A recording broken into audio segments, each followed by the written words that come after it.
nahihirapan ako, no? Oo, alam ko, pangit ako. At hindi ko yun makakalimutan. Dahil sa araw-araw na pagpasok ko dito sa eskwelahang to, lahat kayo pinagtitinginan ako. Lahat kayo pinagtatawanan ako. Pero nandito ako para tapusin ang pag-aaral ko. Di para gawin nyo lang katatawanan.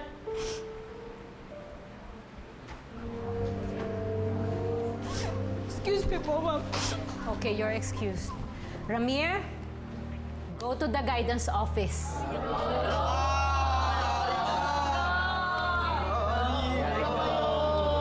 Eh, ma'am, nagagayan lang naman po ako eh. Right now.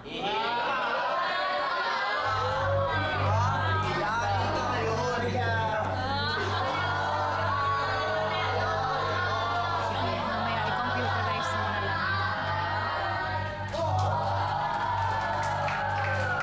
Class, bakit? Ano nangyayari?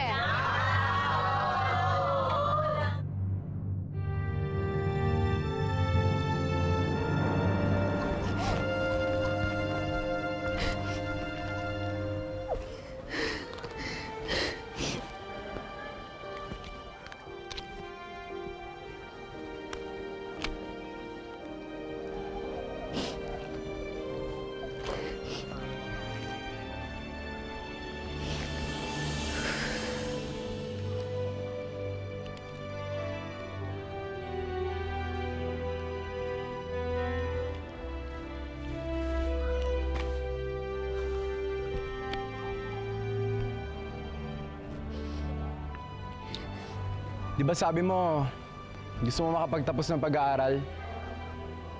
Bakit ka nag-walkout sa classroom kanina? Kung aasarin mo rin lang ako, umalis ka na. Hindi kita inaasar. Nandito ako para sabihin sa'yong gusto ko yung ginawa mo.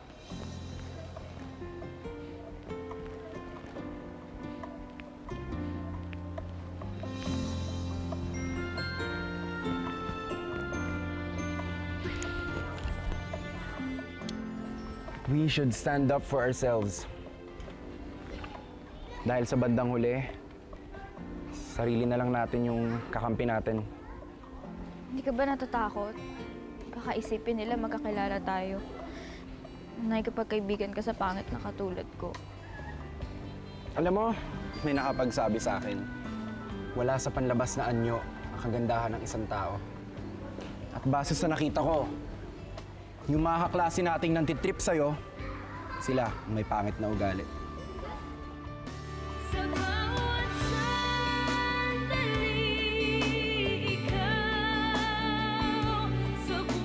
Sabi ko naman kasi sa'yo eh. Si Inigo, iba sa mga kaklase ko. Mabait siya. Porkit mabait, crush mo na. Oo, saan galing yun? Wala naman ako sinasabing ganun eh. Ikaw talaga, hawakan mo nga ito.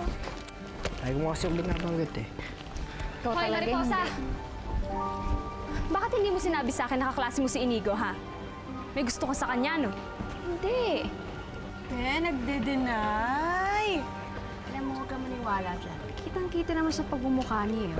Gusto niya si Inigo. Mga kanya to. Ha? Kapal din ang mukha mo, eh, no? Alam mo, masyadong mataas yung pangarap mo, eh. Kami lang ni Inigo ang bagay. Hindi ko naman siya inaagaw sa'yo eh. At saka, bakit mo ako nakausap? Di ba ang sabi mo kapag nandito tayo sa school, hindi tayo magkakilala? Sumasagot ka pa, ha? Ay! Sumasagot ka! Tama na, Bega! Sumasagot ka! Sumasagot ka! Kung labanan ako, hindi ko makahalan! Si Inigo, ha? Kayo ah. Di porkit nakapalda kayo, hindi ko kayo papatulan. Ha? Sige, isa pa! Isa pa! Ano? Kapag ikaw, nakita pa kitang lumapit kay Inigo, lagot ka sa akin. Ako ang reyna ng school na to, ha? Kaya ako lang ang pwedeng maging girlfriend ni Inigo. Magkaklase nga lang kami ni Inigo, maniwala ka naman dun. Kaklase.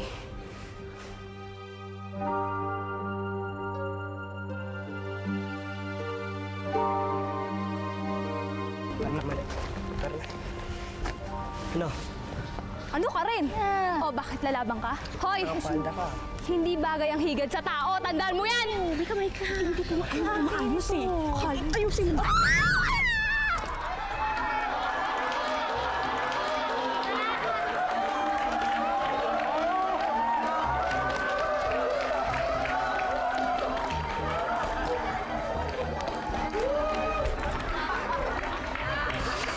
Beka kasi!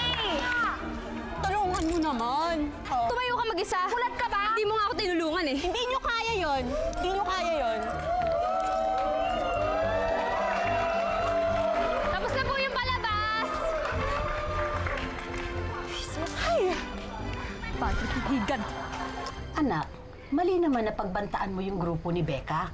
Masamang makipag-away. Hindi nyo naman po alam yung nangyari. Pinagtutulungan po nila si Mariposa. Alam nyo naman po parang pamilya na po yung turing ko dyan eh. Nandun na ako. Alam kong tama yung ginawa mong pag-awat naman. Pero sana hanggang doon na lang. Ikaw po. O sige na, maligo ka na doon. Nangangasing ka na. Naamoy kita. Nay, Maligo ka na. Sige na. Sige na. Naaamoy na kita. Sige na.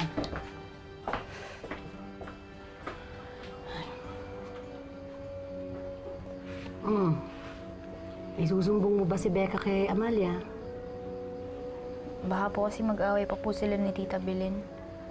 Ibig sabihin, sasarilinin mo na lang ang sakit na nararamdaman mo? Alam mo, Mariposa, itong pagiging pangit natin, isa itong pagsubok mula sa Diyos. Kaya hindi tayo dapat nagpapaapi. Pangit na nga tayo, hindi pa natin pagtatanggol ang sarili natin. Masyado naman tayong kawawa, hindi ba? Kaya dapat maging matatag ka. Dahil ang mga katulad natin, pagiging matatag lang ang kaya natin gawin. Tandaan mo yan. Ito nga dito.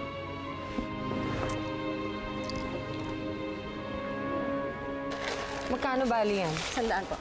100? Mahal naman.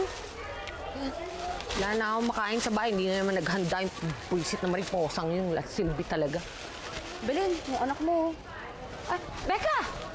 Paano ka, anak? Ba't ganyan yung tsura mo? Eh kasi naman yung buwisit na mariposa na yun eh. Tinulak ba naman ako sa school? Napahiya tuloy ako sa mga kaklase ko. Ano? Wala talagang magandang magawa ang puwisit na yun eh, no? Palibasa pangit, anak. Hayaan mo. Bahala sa kanya. Gagantihan natin siya. Kailan lang yan. Isang masigapong palakpakan para kay Hilda, ang babaeng higad! Woo! Teka lang, mga kaibigan. Meron tayong konting bagong pakulo ngayong gabi. Diba? Para naman mawala ang pagdududa ninyo na hindi tunay na batang higad itong si Helga, patutunayan namin sa inyo. Meron siyang bagong gimmick. Palakpakan! May bagong gimmick si Helga! Anong kalokohan to, Belen? Alam niyo itong ni Madam Viha, tumahimik ka na lang dyan.